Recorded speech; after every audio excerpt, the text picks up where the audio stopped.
आपण मैंने जदि परिश्रम न करिथिबे आ सेटा फल मिल जाइथिबे आपन केमती लागियो सेमिति आज हठात किना देखिला बेले गोटे आलूर गछ माने मूलटा मरिकी पड़िछि जहाको आम ओडिया रे कहू खंब आलू। आम घर लोक भाविले कौन छोटे आलू बाहर बोधे आ जाकि खोलाखोली प्रथम मो शाशु खोलाखोली कले से जेते भीतर को खोलिले सेते आलूटा बाहर माने आउ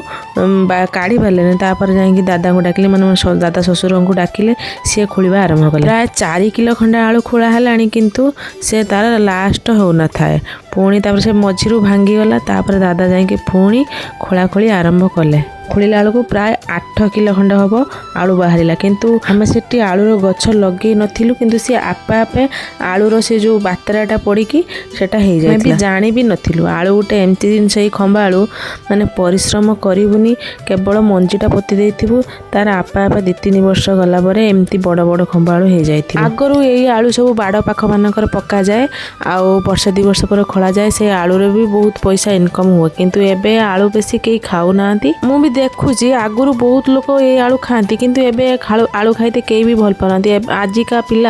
आजिकालिका पिला माने से आलू ही भल पाउना आम घरे आलू कई खाऊ नांती मु आउ काउ कोन कहबी कहंतु खास करी आम डली ए आलू फालू खांतीनी ए माने आर आलू खाइबे ए आलू कोनोसी प्रकार खाएनी आलू उल्लो कोनोसी प्रकार से खाइबेनी।